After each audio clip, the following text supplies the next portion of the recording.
Tapi si Syahril ini malah minta untuk melakukan pembayarannya di dalam kamar kos. Katanya dia bilang dia malu kalau dilihat oleh orang lain. Selesai pemeriksaan tersebut, Syahril meminta agar Aka dan suaminya berfoto dengan dia lalu meminta nomor WhatsApp-nya Aka. Aneh banget ya. Alasannya pada saat itu, dia bilang untuk ngirim foto serta hasil USG. Yo geng, tekan tombol subscribe geng. Halo geng, welcome back to Kamar Jerry.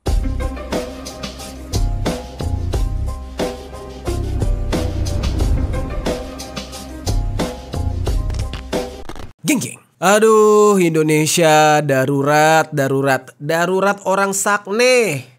Banyak banget yang ngacengan ya. Ada yang dari institusi kepolisian, ada oknum guru, ada tenaga kesehatan. Ya kemarin kalian pasti ingat kan, Dokter Priguna yang sempat kita bahas dan menghebohkan banget. Nah, kasusnya itu viral banget. Netizen rame-rame itu menyuarakan dan mengangkat kasus ini supaya si Dokter Priguna ini segera ditangkap. Tapi ternyata geng, dalam rentang waktu yang berdekatan, gak cuma kasus Dokter Priguna aja yang mencuat ke media. Ada lagi kasus serupa dan lagi-lagi dilakukan oleh seorang tenaga kesehatan alias dokter. Ini bedanya, dokter yang satu ini dari Dokter Priguna. Kan Dokter Priguna itu dokter residen nih, dokter koas yang lagi praktek lah gitu untuk menjadi dokter spesialis. Kasus yang satu ini yang bakal gue ceritakan adalah kasus dokter spesialisnya langsung, seniornya lah. Tepatnya dia adalah spesialis obgyn atau yang lebih dikenal dengan dokter kandungan. Ini yang jadi pertanyaan gue dari dulu nih, apa memang begini ya? Kenapa nggak dokter kandungan, bidan itu cuma perempuan aja gitu? Kenapa harus ada yang laki-laki? Gue tuh jadi apa ya? Jadi berpikir gitu, kan gue masih single nih gengnya, belum menikah gitu ya. Gue nggak tahu suatu hari kalau gue udah punya istri nih, gue kayaknya istri gue nggak boleh deh dipegang sama dokter laki-laki. Gue pengennya dokter perempuan gitu. Nah apalagi dokter kandungan, karena nih kasus kayak gini nih, dokter-dokter sakne nih, predator-predator yang mengerikan kayak gini. Jadi benar-benar udah seperti ya mereka ini kan berpendidikan ya, kuliahnya mahal kita tahu. Tapi adabnya nggak ada gitu. Dan gilanya ya, dari kasus yang satu ini, lokasinya sama-sama di Jawa Barat. Dokter Priguna itu di Bandung, sementara si dokter kandungan yang satu ini di Garut. Nah terus kemudian diketahui kalau dokter kandungan yang satu ini bernama Muhammad Syahril Firdaus. Geng, sebelumnya gue mau disclaimer dan minta maaf dulu ke kalian. Karena di video ini, gue salah menyebutkan nama dari si pelaku. Nama yang seharusnya itu adalah Muhammad Syahril Firdaus. Tapi gue malah nyebutnya Syahril. Jadi, untuk sepanjang video yang udah terlanjur gue buat ini, gue mohon maaf banget ke kalian. Semoga kalian gak terganggu dengan penyebutan nama tersebut. Oke, sekarang kita lanjutkan kontennya. Udah 2 kasus yang menyangkut profesi dokter yang membuat netizen jadi nggak habis pikir. Kita datang ke dokter karena kita percaya ya, kita mempercayakan keamanan dan kenyamanan bahkan sampai nyawa kita ke mereka ya, supaya bisa sembuh, supaya bisa sehat. Tapi kita malah dijadikan target untuk kesempatan bagi oknum-oknum ini yang otaknya sengklek-sengklek gitu. Yang jelas tidak bertanggung jawab. Ya walaupun sebenarnya kita nggak bisa menyamaratakan semua dokter ya, ini hanya oknum, memang benar. Cuma dalam waktu berdekatan ada 2 oknum sekaligus yang terlibat kayak gini. Berarti kan ini para predator ini pasti ada beberapa yang masih belum ketahuan nih. Makanya jadi menimbulkan rasa takut bagi kita masyarakat. Apalagi yang lawan jenis ya, perempuan berobat kepada dokter laki-laki itu kayak mikir-mikir gitu. Nah, sesuai dengan judulnya hari ini, kita bakal membahas mengenai kasus si dokter kandungan ini, geng. Dan kita akan bercerita sejak kapan dia melakukan kasusnya, apa modusnya, dan yang terpenting siapa sosok dokter ini. Nah, di sini kita bakal membahas secara lengkap tentang kasus yang satu ini, langsung aja di sisi lain.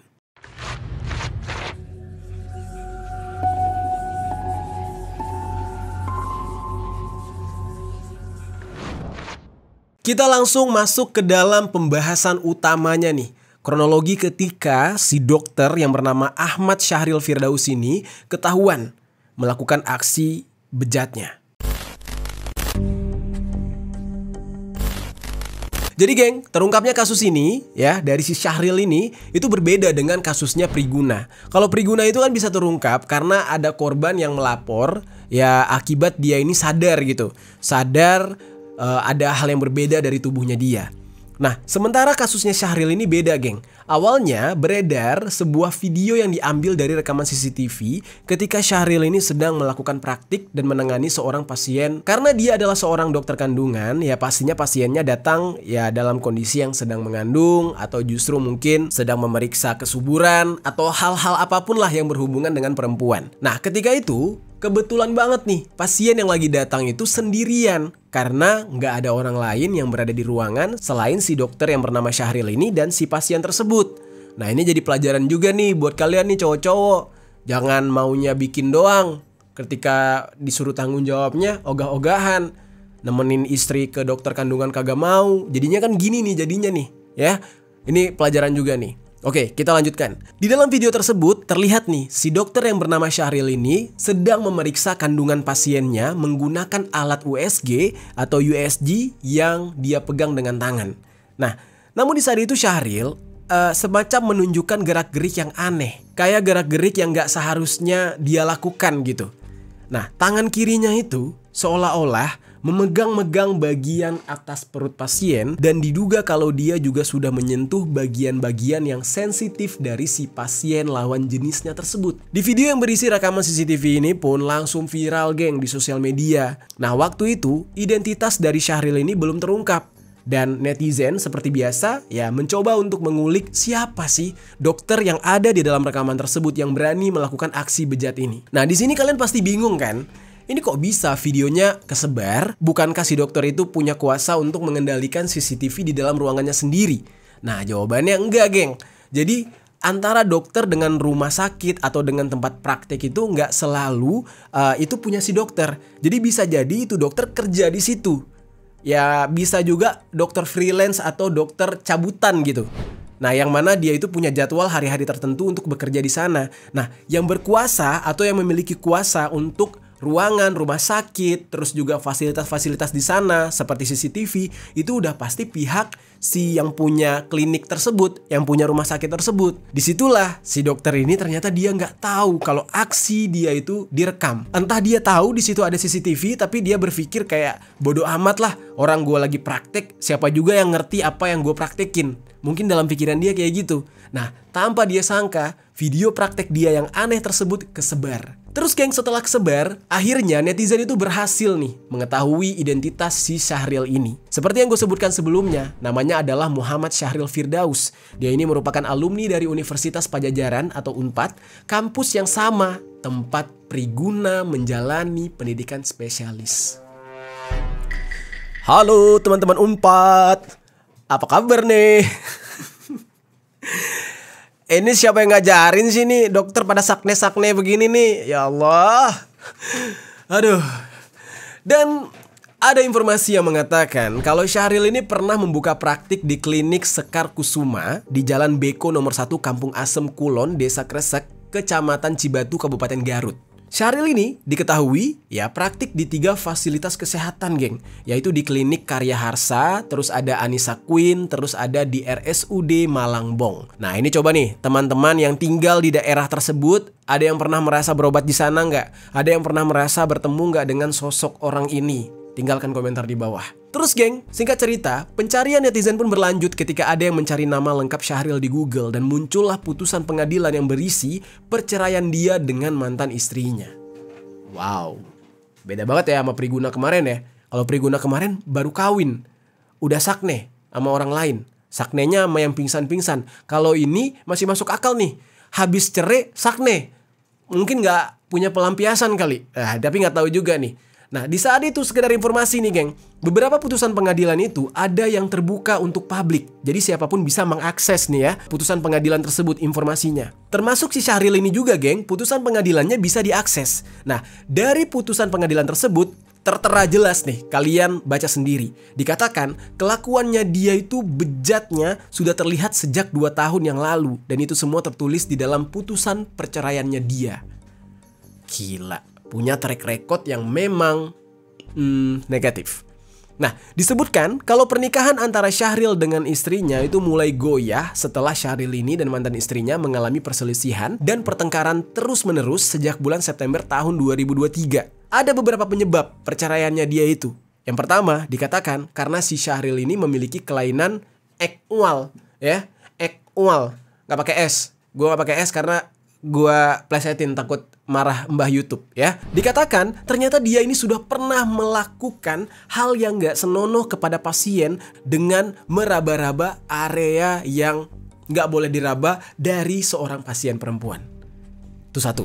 Terus yang kedua, hampir pernah melakukan percobaan ngegas, ngeituin asisten rumah tangga di rumahnya sendiri. Gila, pembantunya juga mau disikat. Dan yang ketiga, karena Syahril ini melakukan kekerasan kepada si mantan istrinya itu.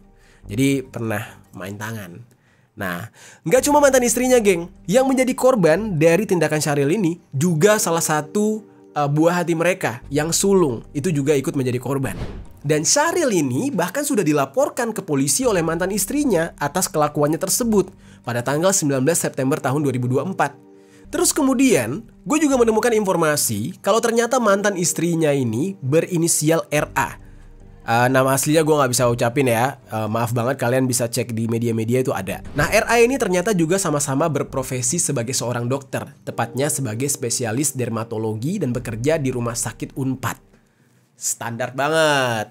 Laki dokter harus kawin sama dokter. Kalau perawat, kawin sama polisi. Kalau bidan, kawin sama tentara. Waduh, template-nya ya. Gue gak paham nih budaya dari mana sih nih dokter harus kawin sama dokter. Cobain lah kawin sama YouTuber dokter. Cobain. Canda. Kalau ada boleh. Enggak canda. Oke, lanjut nih. Oke ya. Nah, terus spesialis dermatologi ini lebih dikenal sebagai dokter spesialis kulit dan kelamin atau SPKK. Nah, di dalam akun Instagramnya, si Ibu RA ini sempat menulis di story IG-nya kalau dia udah nggak ada hubungan lagi dengan si mantan suaminya ini. Dan dia berharap para korban langsung menghubungi yang bersangkutan dan tidak menghubungi serta menyerang dia atau mungkin anak-anaknya. Karena sampai saat ini, RA ini masih saja menerima banyak aduan dari para korban. Kasian banget ya. Profesi dokter digunakan untuk memenuhi nafsu, sakne. Lu jadi dokter pasti punya duit kan, spesialis lagi. Nyari yang oke-oke kek. Nggak usah inilah. Cari yang kalau emang fantasi lu gimana gitu. Gue malah ngajarin ya. Ya intinya gitu deh, jangan jadiin anak orang, anak perempuan orang, istri orang jadi bahan lau gitu. Itu kelainan. Kacau. Nah, si RA ini juga berharap agar orang-orang yang mengkritik dia atas permasalahan si mantan suaminya segera berhenti nyerang dia karena dia sendiri nggak mau tahu lagi, geng, dan disangkut pautkan dengan masalah si mantan suaminya ini. Nah, kasihan juga Ibu RA ini. Apalagi kalau sampai keluarga dia diserang karena keluarga RA ini nggak tahu menahu mengenai kelakuan mantan suaminya yang problematik tersebut. Cuma dia dan anak-anaknya yang tahu, dia simpan semuanya. Jadi sampai di sini kalian bisa ngebayangin ya bagaimana kasus ini benar-benar bikin kita tuh nggak habis pikir gitu. Ternyata ada ya kehidupan macam ini gitu. Sudah dianugerahkan hal-hal terbaik oleh Tuhan Yang Maha Esa, ya kan? Jadi dokter, spesialis pula, punya keluarga, udah punya anak, istri juga dokter, cakep gitu. Akhirnya jadi mantan istri, bercerai gitu. Cuma gara-gara kelakuan yang menyimpang ini. Syafril Firdaus ternyata pernah ditonjok oleh suami pasien. Pelaku dan juga sempat melakukan begitu ya kepada ART-nya. Viralnya video rekaman CCTV yang memperlihatkan aksi menjijikan yang dilakukan oleh Syahril, mulai banyak para korban yang berani untuk speak up mengenai apa yang mereka alami dan dilakukan oleh Syahril. Nah, sekarang kita bakal masuk ke dalam pembahasan mengenai pengakuan dari para korbannya, geng.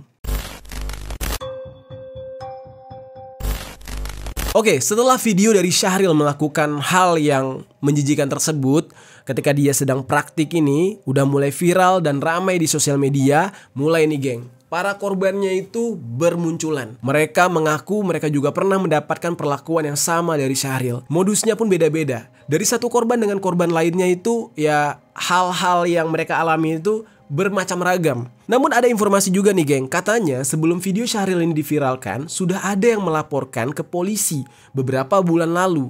Tapi ya coba tebak. Ya itu dia jawabannya. Belum ada tindakan atau tindak lanjut atas laporan tersebut. Makanya diputuskan untuk diviralkan dulu kasus ini. Karena ya no viral no justice. Dan konten ini juga semoga kalian bisa bagikan ke banyak orang supaya ya ini bisa viral dan diproses. Salah satu yang bersuara itu adalah korban yang berinisial AED, berusia 24 tahun. Dia ini adalah pasien dari Syahril dan pada saat itu dia menghubungi Syahril untuk berkonsultasi. Di tanggal 22 Maret tahun 2025, AED ini pun datang ke klinik untuk menjalani pemeriksaan dengan si Syahril. AED ini kemudian dijadwalkan untuk mendapatkan vaksin gonor dengan biaya sebesar 6 juta rupiah. Nah, namun anehnya, Syahril nggak melakukan tindakan medis berupa penyuntikan vaksin di kliniknya, tapi justru di rumah orang tuanya si AED. Nih ada yang aneh nih menurut gue ya. Vaksin gonor ini kan penyakit yang serem banget menurut gue.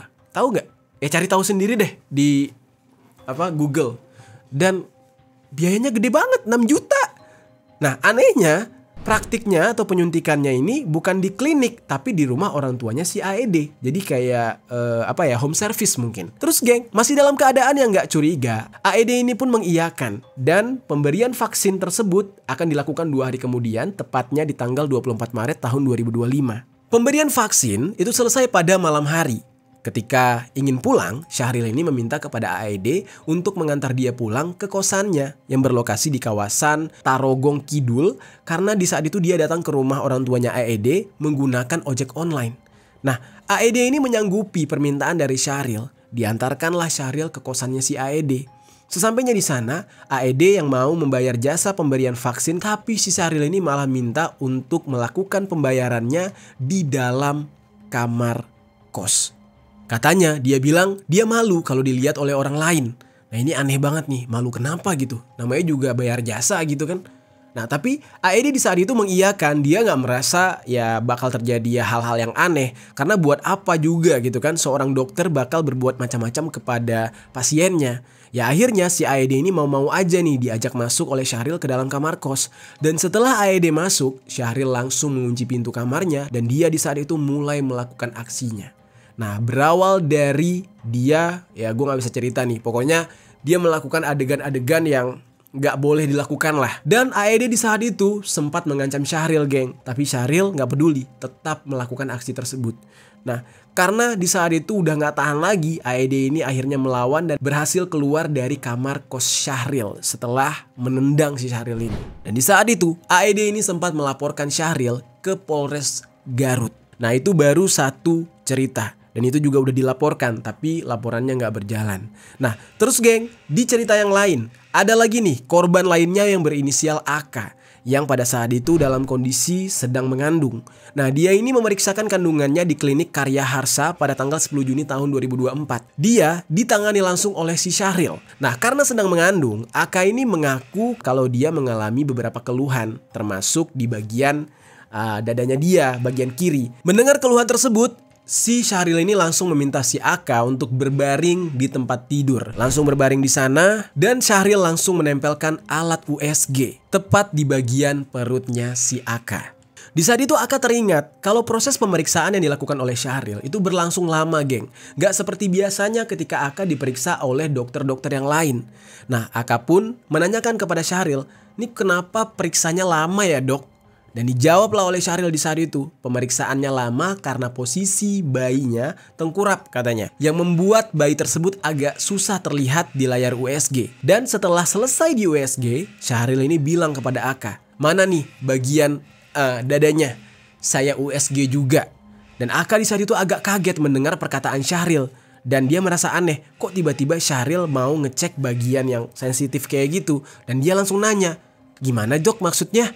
Dan di dalam ingatan Aka di saat itu, Syahril kemudian berkata, "Ya siapa tahu ada benjolan." Jadi kayak mau bercanda tapi bercandanya tuh yang sensual gitu, ngarah-ngarah ke hal yang jorok-jorok. Nah sebenarnya kan sebagai seorang dokter itu udah menyalahi kode etik gitu geng. Nah namun pada akhirnya Aka yang mengikuti perkataan Syahril karena nggak ada kecurigaan sedikit pun. Nah lalu Syahril di saat itu menggunakan kesempatan tersebut karena Aka ini polos. Dia menggunakan alat USG untuk memeriksa bagian tersebut tepat di bagian kiri. Dan Syahril mengatakan kalau bagian itu ya dari tubuh si Aka itu nggak ada benjolan. Aman katanya. Keanehan yang dirasakan oleh Aka semakin menjadi-jadi hingga mulai risih ketika lama-kelamaan Syahril ini menaruh adanya semacam pelumas atau gel untuk USG tepat di bagian dadanya berkali-kali.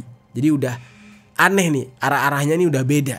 Sepengalaman Aka, ketika dia diperiksa di spesialis bedah yang memeriksa bagian itunya, ya cara untuk memeriksanya nggak seperti yang dilakukan oleh Syahril. Nah masih nggak puas dengan apa yang dia lakukan, Syahril malah meminta agar bagian itunya Aka yang sebelah kanan juga ikut diperiksa. Yang mana hal tersebut dia lakukan berulang-ulang. Nah dia mengira-ngira proses pemeriksaan itu berlangsung antara 30 sampai 45 menit. Hampir 1 jam geng, pemeriksaan macam apa itu? Dan gak seperti korban yang terlihat di video yang viral, Aka di saat itu ya gak sendiri karena dia ditemani oleh suaminya dan juga ada asisten bidan atau perawat yang juga berada di ruangan. Nah suami Aka itu berada gak jauh dari Aka dan sama seperti Aka, suaminya ini juga gak menaruh curiga apapun terhadap Syahril. Padahal dia melihat gitu ya istrinya itu sedang diperiksa tapi dia gak sadar kalau pemeriksaannya itu aneh. Nah sementara perawat disibukkan oleh Syahril untuk membuat catatan kehamilan sehingga perawat tersebut gak bisa berbuat apa-apa dan gak fokus ke Aka, gak fokus kepada kejadian itu sebab posisinya dia juga gak standby di sampingnya Syahril dan juga Aka. Nah terus geng, cerita dari Aka ini masih berlanjut. Selesai pemeriksaan tersebut, Syahril meminta agar Aka dan suaminya berfoto dengan dia lalu meminta nomor WhatsAppnya Aka. Aneh banget ya. Alasannya pada saat itu, dia bilang untuk ngirim foto serta hasil USG. Nah diberikanlah nomornya oleh Aka. Dan tanpa disangka-sangka, pemberian nomor WhatsApp oleh Aka ini menjadi modus Syahril selanjutnya. Karena Syahril ternyata melakukan berbagai hal yang tidak senonoh secara verbal melalui WhatsApp tersebut. Jadi udah mulai kayak sakne banget, otaknya udah kemana-mana, ngirim-ngirim perkataan yang jorok-jorok ke bini orang yang merupakan pasiennya. Nah Syahril di saat itu beberapa kali nih mengontak Aka melalui WhatsApp sampai menawarinya untuk memberikan pemeriksaan USG secara gratis. Nah namun karena Aka ini mulai risih, Aka nggak mau untuk diperiksa lagi meskipun iming-imingnya mendapatkan pemeriksaan gratis karena dia udah ngerasa ini ada yang aneh. Nah nggak lama setelah dia diperlakukan kayak gitu, Aka ini ngaku sempat kepikiran ingin menceritakan apa yang dia alami ke publik, ke sosial media alias memviralkan kasus ini. Cuma hal tersebut pada akhirnya nggak dilakukan oleh Aka karena dia takut terhadap sikap publik yang nanti justru ya nggak bisa ditebak gitu. Bisa-bisa malah Akanya yang disalahkan gitu. Setelah kejadian ini viral, barulah Aka memberanikan diri untuk mengungkap apa yang dia alami atau versinya dia pada saat itu melalui akun Instagramnya. Yang mana dari kesaksian seorang pasien bahkan mengaku pernah dimintai nomor telepon oleh Syahril Tribunars. Hal ini juga diungkapkan oleh pasien lain yang mengaku mendapatkan pesan dari Syahril. Terus geng, selain itu tindakan yang gak senonoh juga terjadi melalui WhatsApp. Itu dialami oleh pasien lain. Nah inisialnya itu SS, usianya 29 tahun. Nah dia ini ngaku nih pernah dimintain nomor WhatsApp oleh si Syahril setelah dia melakukan pemeriksaan. Di saat itu dia nggak curiga sama sekali. SS ini ya ngasih aja nomornya. Tapi setelah dia ngasih nomor ke Syahril, terus tiba-tiba Syahril ini ngirimin berbagai pesan yang dianggap mengarah pada perilaku yang nggak senonoh, yang nggak sepantasnya dikirim oleh seorang dokter kepada pasien. SS ini bilang kalau dia bukan satu-satunya korban di saat itu. Selain dia dan juga Aka, itu ada beberapa temannya juga yang jadi pasiennya si Syahril dan ikut mengalami hal serupa. Sengklek banget otaknya nih, ngehe nih orang. Semua pasien mau dicobain sama dia. Nah, pengakuan serupa juga datang dari seseorang yang berinisial BL. Ini adalah pasien lain lagi, yang mana Syahril di saat itu memeriksa dia juga. Nah, BL ini usianya 28 tahun. Dia ini sama juga nih, Modusnya ya dimintain nomor WhatsApp dan dia memberikan nomor WhatsApp tersebut kepada Syahril. Awalnya nih geng, dia ngira kalau pesan-pesan yang dikirimkan oleh Syahril cuma sebatas candaan. Ya mana nyampe gitu ya, dia mikir kalau si dokter yang namanya Syahril ini bakal bertindak yang gak senonoh gitu. Dia pikir ya udahlah, mungkin ini cuma candaan. Ya ini mungkin cuma cara si dokter bikin suasana jadi lebih cair gitu. Tapi lama-kelamaan, pesan-pesan yang dikirim oleh si Syahril ini dirasa oleh si BL itu mulai kelewat batas. Jadi mulai ke arah-arah yang benar-benar bikin gak nyaman gitu. Jadilah di saat itu BL udah gak ngegubris si dokter sangean ini lagi. Terus geng, masih ada banyak korban lagi yang speak up mengenai kelakuannya si Syahril ini. Yang mana ini diviralkan oleh salah satu dokter gigi namanya Mirza. Nah, dokter gigi Mirza ini itu sangat vokal kalau ada kasus-kasus kayak gini, geng. Dan dia juga membantu memviralkan kasus dari Priguna kemarin. Nah, beliau ini mengatakan kalau ternyata ada seorang pasien yang juga menjadi korbannya Syahril untuk pelecehan verbal yang mana ini berhubungan dengan air susu ibu atau ASI. Nah, di saat itu ada pasien yang nanyain ke Syahril apakah ASInya udah keluar atau belum. Di saat itu si Syahril ini malah nawarin diri pengen ngeluarin ASI langsung dari sumbernya, langsung dari itunya si pasien tersebut. Nah itu kan gak sopan banget, aneh banget gitu. Dan terus ada yang mengaku juga mendapatkan perlakuan yang gak senonoh ketika diperiksa oleh Syahril sampai-sampai diajak jalan-jalan. Padahal si pasiennya ini udah punya suami. Ya jelas lah punya suami, orang dia datang ke situ buat meriksa kandungan, buat meriksa kesuburan, udah pasti dia punya suami gitu. Nah, kemudian ada pengakuan dari pasien yang mendapatkan chat yang mana isinya itu godaan dan juga rayuan-rayuan dan dibaca oleh suaminya langsung. Orang ini sampai marah-marah, geng, dan dia mengancam bakal melaporkan Syahril. Namun di saat itu Syahrilnya ya ternyata jauh lebih pinter gitu. Dia malah ngancam balik. Dia bilang dia bakal ngebatalin operasi terhadap si pasien ini kalau sampai ngadu. Di saat itu nggak jelas nih kelanjutannya gimana. Apakah si pasien ini tetap dioperasi atau enggak? Tapi menurut gue kayaknya enggak deh. Lalu pengakuan lainnya menyebutkan kalau Syahril ini selalu mengirim chat ke WhatsApp pasien-pasiennya dengan iming-iming memberikan USG gratis. Tapi dia ngajak ketemu dengan syarat nggak boleh bawa siapapun ketika diperiksa. Nah kan udah ngarah-ngarahnya tuh ke hal-hal yang aneh nih. Nah terus gimana nih dengan korban yang ada di video yang viral, yang videonya kesebar? Nah, apakah si korban itu udah ikut melaporkan Syahril ke polisi atau belum? Nah, menurut informasi yang gue dapatkan, sampai tanggal 17 April tahun 2025, Polres Garut belum menerima laporan dari si korban tersebut.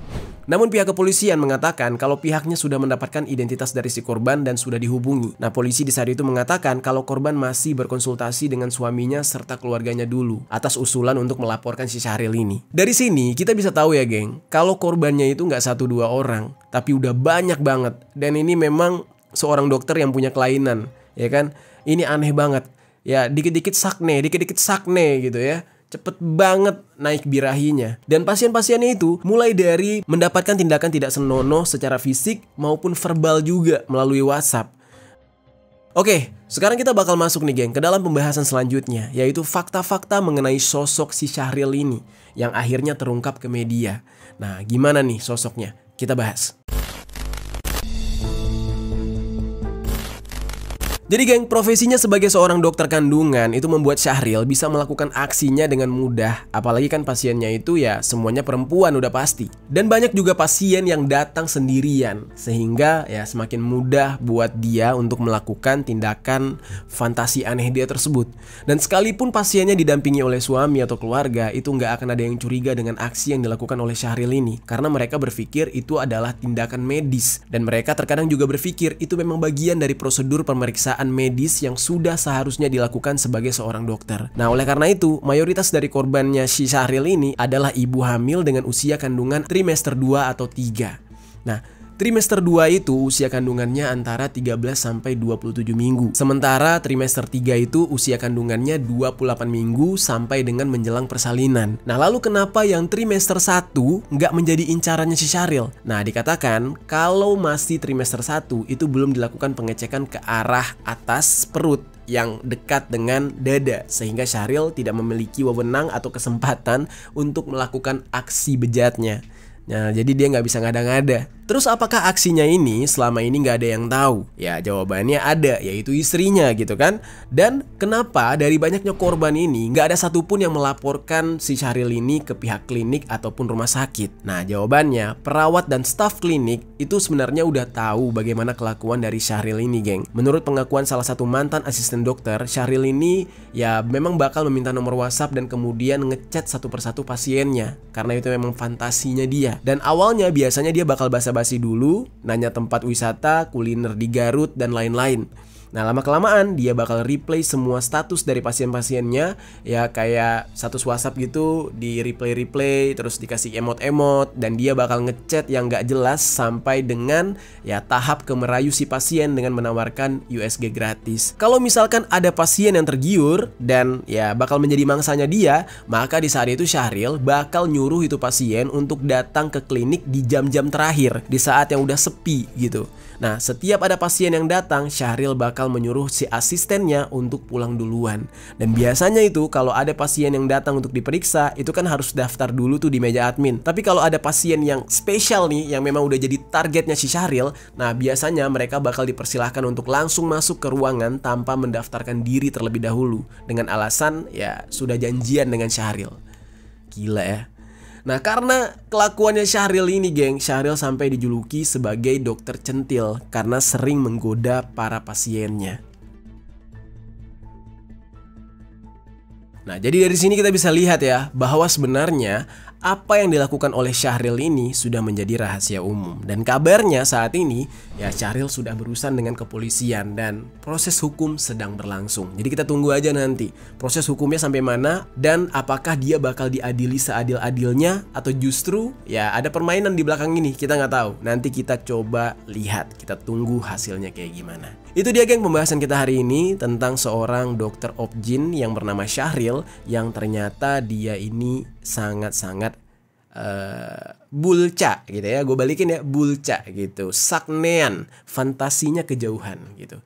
Pasiennya yang lagi hamil bisa-bisanya dia ngaceng gitu ya dengan pasien tersebut. Ini kacau sih. Gimana geng menurut kalian dengan ya daruratnya tindakan-tindakan nggak senonoh kayak gini di negara kita? Banyak dari berbagai kalangan ya yang seharusnya mereka ini dari instansi atau institusi yang terhormat, tapi malah ya oknum-oknumnya ini menjatuhkan harkat dan martabat dari instansi atau institusi mereka masing-masing. Kacau banget.